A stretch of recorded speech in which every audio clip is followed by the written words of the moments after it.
हमारा माथा शर्म से झुक जाता है। लोग अलग अलग तर्क देते हैं, हर कोई मनोवैज्ञानिक बनकर के अपने बयान देता है, लेकिन भाइयों बहनों, मैं आज इस मंच से मैं उन माताओं और उनके पिताओं से पूछना चाहता हूं, हर मां बाप से पूछना चाहता हूं कि आपके घर में बेटी 10 साल की होती है, 12 साल की होती है, मां और बाप चौकन्ने रहते, हर बार पूछते हैं कहां जा रही हो, कब आओगी, पहुंचने के बाद फोन करना। बेटी को तो सैकड़ों सवाल मां बाप पूछते हैं, लेकिन क्या कभी मां बाप ने अपने बेटे को पूछने की हिम्मत की है?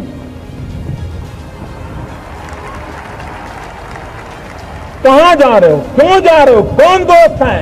इन गरीब के प्रति हमारा देखने का भाव ठीक नहीं। राष्ट्र की इस कमी को 125 करोड़ देशवासियों ने अपने मन के संकल्प से मिटाना है, जिनके कारण हम अच्छे दिखते हैं, जिनके कारण हमारा अच्छा काम होता है, उससे बड़ा हमारा कोई हितैषी नहीं हो। और इसलिए डिग्निटी ऑफ लेबर, श्रमिकों का सम्मान, श्रमिकों का गौरव, यह हमारा राष्ट्रीय कर्तव्य होना चाहिए, यह हमारा राष्ट्रीय स्वभाव होना चाहिए, ये जन जन की प्रवृत्ति होनी चाहिए, ये जन जन की वृत्ति होनी चाहिए। कभी कभी देश में स्वभाव बन गया था कि ये काम तो हो सकता है, ये काम तो नहीं हो सकता है, भाई अभी तो नहीं होगा, कभी होगा तो पता नहीं। निराशा ये हमारा मिजाज बनता जा रहा है, इसको ब्रेक थ्रू करना, शासन में ऊर्जा भरना, और जब कोई सिद्धि दिखती है तो उत्साह भी बढ़ता है, ऊर्जा भी बढ़ती है, संकल्प भी बड़ा शार्प हो जाता है और परिणाम भी निकट नजर आने लगता है। भाइयों बहनों, हमने जब प्रधानमंत्री जनधन योजना, एक प्रकार से असंभव काम था, असंभव काम था।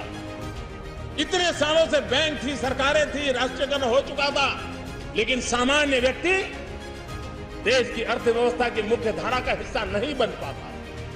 भाइयों बहनों, 21 करोड़ परिवारों को, 21 करोड़ नागरिकों को जनधन योजना में जोड़ करके असंभव को संभव हुआ। देश की रक्षा सुरक्षा एक बहुत स्वाभाविक बात है।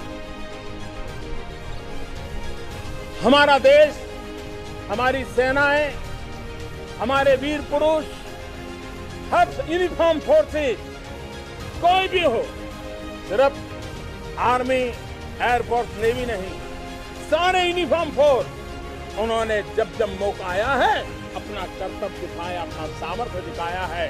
बलिदान की पराकाष्ठा करने में ये हमारे वीर कभी पीछे नहीं रहे हैं। चाहे लेफ्ट विंग एक्सट्रीमिज्म हो, चाहे आतंकवाद हो, चाहे इन्फिल्ट्रेटर्स हो, चाहे हमारे भीतर कठिनाइयां पैदा करने वाले तत्व हो, हमारे देश के इन यूनिफॉर्म में रहने वाले लोगों ने बलिदान की पराकाष्ठा की। और जब सर्जिकल स्ट्राइक हुई, दुनिया को हमारा लोहा मानना पड़ा, हमारे लोगों की ताकत को मानना पड़ा। दलित हो, पीड़ित हो, शोषित हो, वंचित हो, महिलाएं हो, उनके हकों की रक्षा करने के लिए हमारी संसद ने संवेदनशीलता और सजागता के साथ सामाजिक न्याय को और अधिक बलवत्तर बनाया। ओबीसी आयोग को सालों से संवैधानिक स्थान के लिए मांग उठाई।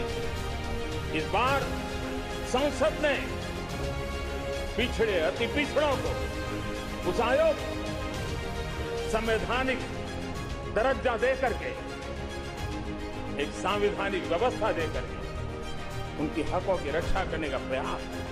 10 हफ्ते के भीतर भीतर ही अनुच्छेद 370 का हटना, 35A का हटना,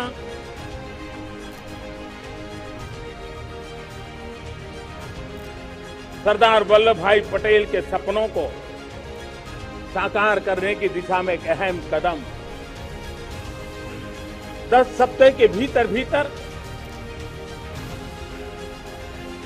हमारी मुस्लिम माताओं बहनों को उनका अधिकार दिलाने के लिए 3 तलाक के खिलाफ कानून बनाना, आतंक से जुड़े कानूनों में आमूल-चूल परिवर्तन करके उसको एक नई ताकत देने का, आतंकवाद के खिलाफ लड़ने के संकल्प को और मजबूत करने का काम, हमारे किसान भाइयों बहनों को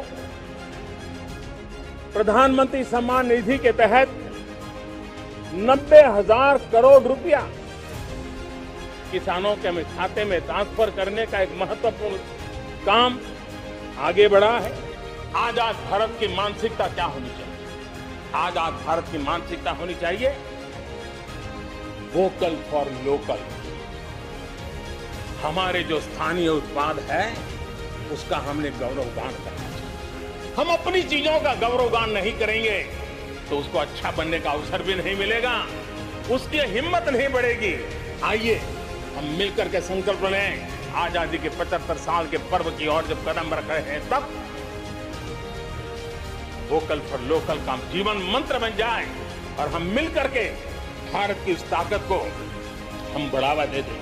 एक समय ऐसा आता है जब देश खुद को नए सिरे से परिभाषित करता है, खुद को नए संकल्पों के साथ आगे बढ़ाता है। भारत की विकास यात्रा में भी आज वो समय आ गया है। 75 वर्ष के अवसर को हमें एक समारोह भर ही सीमित नहीं करना। हमने नए संकल्पों को आधार बनाना, नए संकल्पों को लेकर के चल पड़ना। यहां से शुरू होकर अगले 25 वर्ष की यात्रा, जब हम आजादी के शताब्दी मनाएंगे, नए भारत के सृजन का ये अमृत काल है, ये पुनर्चेतना पुनर्जागरण का पल है। ये लोग समझ नहीं पाए हैं। जब देश जनता कर्फ्यू के लिए हिंदुस्तान का हर कोना निकल पड़ता है, तब चेतना की अनुभूति है। जब देश ताली थाली बजा करके कोरोना वॉरियर के साथ कंधे से कंधा मिला करके खड़ा हो जाता है, तब चेतना की अनुभूति होती है। जब दिया जला करके कोरोना वॉरियर की शुभकामना देने के लिए देश निकल पड़ता है, तब उस चेतना की अनुभूति होती है। दुनिया कोरोना के कालखंड में वैक्सीन लेना या न लेना, वैक्सीन काम का है कि नहीं है, उस उलझन में जी रहा था। उस समय मेरे देश के गांव खड़ी थी 200 करोड़ डोज दुनिया को चौंका देने वाला काम करके दिखा देते हैं। देश की सारी व्यवस्थाओं को, देश के सामर्थ्य को पूरी तरह नोच लिया। भ्रष्टाचार से मुक्ति, भ्रष्टाचार के खिलाफ जंग, हर इकाई में, हर क्षेत्र में। और मैं देशवासियों, मेरे प्रिय परिवारजनों, ये मोदी के जीवन का कमिटमेंट है, ये मेरे व्यक्तित्व का एक कमिटमेंट है कि मैं भ्रष्टाचार के खिलाफ लड़ाई लड़ता रहूंगा। दूसरा, हमारे देश को नोच लिया है परिवारवाद ने। इस परिवारवाद ने देश को जिस प्रकार से जकड़ के रखा है, उसने देश के लोगों का हक छीना है। और तीसरी बुराई तुष्टीकरण की है। भारत का विकास किसी के लिए संकट लेकर के नहीं आता। हम विश्व में समृद्ध थे, तब भी हमने कभी दुनिया को युद्ध में नहीं झोंका। हम बुद्ध का देश है, युद्ध हमारी राह नहीं है। और इसलिए विश्व चिंतित न हो भारत के आगे बढ़ने से। मैं विश्व समुदाय को विश्वास दिलाता हूं कि आप भारत के संस्कारों को समझिए, भारत के हजारों साल के इतिहास को समझिए। आप हमें संकट मत मानिए, आप उन तरकीबों से न जुड़िए जिसके कारण पूरी मानव जात का कल्याण करने का सामर्थ्य जिस भूमि में है, उस भूमि को ज्यादा मेहनत करनी पड़े। लेकिन फिर भी मैं देशवासियों को कहना चाहता हूं, चुनौतियां कितनी ही क्यों न हो, चुनौती को चुनौती देना ये हिंदुस्तान की फितरत में है।